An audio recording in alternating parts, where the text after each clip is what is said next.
understanding of the problem's dynamic without overcomplicating things.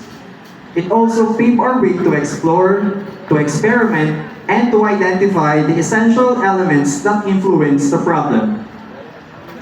The process of experimentation is a natural part of the journey, and sometimes it holds valuable lessons and insights. After all, the real solution will reveal itself along the process. Way back 2015, when I was still in ninth grade, my science teacher, Ma'am Villapando, said, "You always complicate things, Justin. Look again at procedure and objectives." That time, it may not have made much sense to me, but her words remained with my 15-year-old self. I may not have dwelt on it back then, however, those words echoed as I entered my third year in college. I realized that it was because of my mindset that I am unable to deal with my problems in a simple manner. It always feels like if I do not use a complicated method, people will mock me or tell me that I have no idea of what I'm doing. It took me years to understand that simplicity does not imply lack of depth or effort.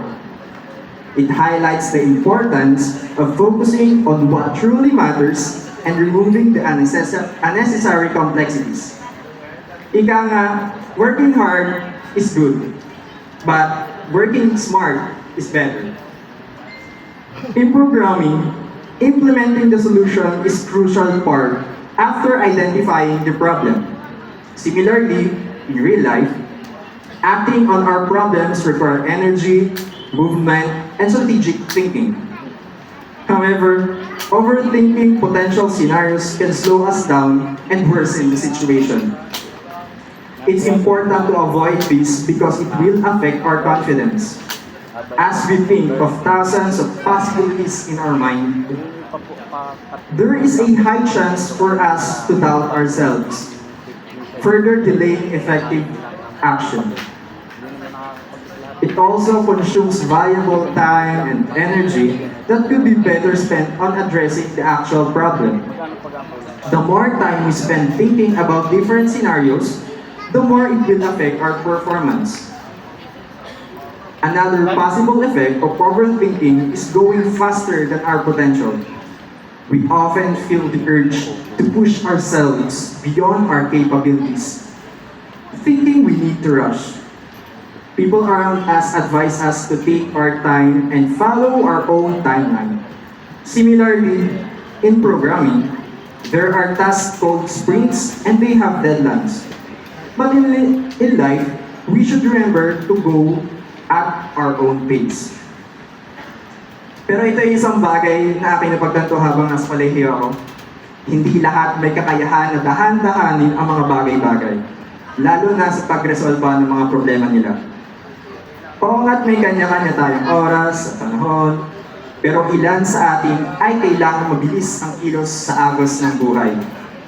Bakit? Marahil sila nagtataguyod sa mga pamilya nila. Nape-pressure dahil ayaw na maging tambay. Gusto ng iba na makatulong agad sa mga taong tumulong sa kanila. At marami pang mga dahilan na sarili na lang natin ang makakasagot. It is important to acknowledge that overthinking and rushing things are valid because it allows you to do things at your own pace. But remember that you have to be mindful and responsible. Ang sobra ay nakakasama. I wouldn't say don't rush, you have your own timeline. This phrase is overused. Instead, I would say rush things responsibly if necessary. As one of the greatest singer-songwriters and an advocate, Taylor Swift, once said, you must give yourself permission to fail. I try as hard as I cannot fail because it's embarrassing, but I do give myself permission to, and you should too. So go easy on yourselves. Just make the right choices that feel right for you. Experimentation is a natural part of the journey. And this is the part where we must test the solution we implemented. The fourth step in programming is the testing phase, where bugs are lurking around the lines of code written by the programmer. These bugs are errors or wrong parts of the code that makes the solution not helpful as it produces errors. Often, these errors are always overlooked by the programmer. They tend to look at the wrong and complex part of the code.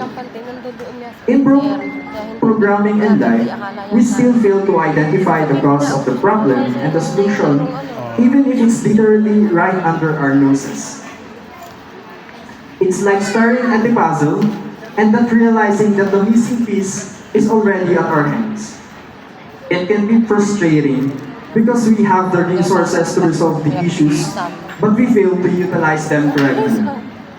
The reason for this behavior, where we overlook the things in front of us, may be the root cause from our mindset of perfect solution.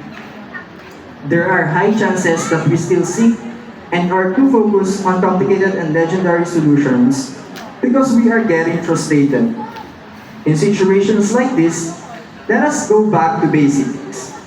Remove yourself from the problem, stop, reset, and ask for help. This is the chance to take a fresh perspective and approach the problem with an open mind. As you can see, we are already done with identifying the problem, yet here we are finding a new problem from the solution we made. This may be tiring, but if there are still bugs or problems, we must check the root cause of the error. Then try to resolve it. Then implement and try again until there are no bugs. In life, we also experience the testing phase. We must try and try, even if it leads us to failure, until we succeed. Taylor Swift's word remind us to give ourselves permission to fail and to be gentle with ourselves. It encourages us to embrace the process of trial and error, to learn from our mistakes, and to continue finding the solution that align with our individual journeys. There is no harm in trying. We may lose something along the way, but something good might happen next. Our failure will not define us, and failure is inevitable. So is success.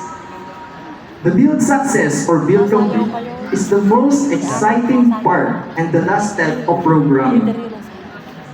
This is the part where they get to see the problem they were trying to identify, the code they were trying to write, and the bug they were trying to resolve is now a working solution.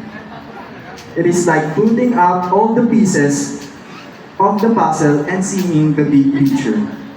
The satisfaction of seeing the program works and how it answers the problem gives the developer a sense of satisfaction and excitement. Similarly, overcoming the challenges we have faced in life was one of the most rewarding experience we could experience. This achievement surely validates our blood, sweat, and tears we gave in our journey. Reaching this point is a reminder that perseverance and determination can lead us to great things in life. The journey that we take to solve the problem is not easy and smooth, and it's not always as we planned. It is like roller coaster of rides of ups and downs, sometimes peaking the highest of high and hitting rock bottom as well. Reality is, wala namang madali. Lahat mahirap. Lalo na kung hindi natin naiintindihan ang konsepto ng sakripisyo at paghihirap para sa mga bagay at pangarap na gusto nating makamtan. Minsan nga, kahit naroon ka na sa pagkakataong pinapangarap mo, ay hindi mo pa rin nakita ang tagumpay.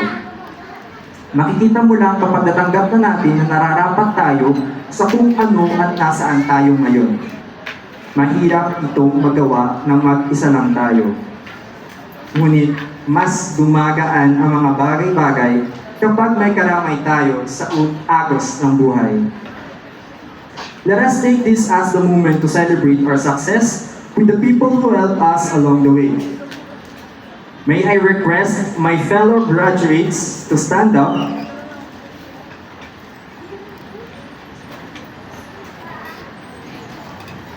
to thank the admin, faculty, and staff that guide us to be the best that we can be.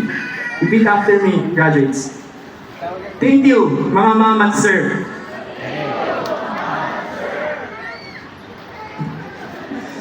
Now, facing our proud parents and guardians who helped and supported us all the way. We are in deep gratitude for your unconditional love and guidance. Repeat after me, graduates. Maraming salamat po, ma, pa, tita. Saan yung dati? Bakit pa tita? Now, place your right hand on your left shoulder. We must thank ourselves for not giving up, facing the challenge and being brave to overcome all the loudest and silent battles we have fought.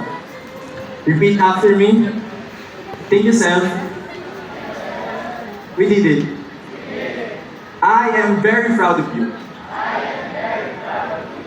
You mean take your seats.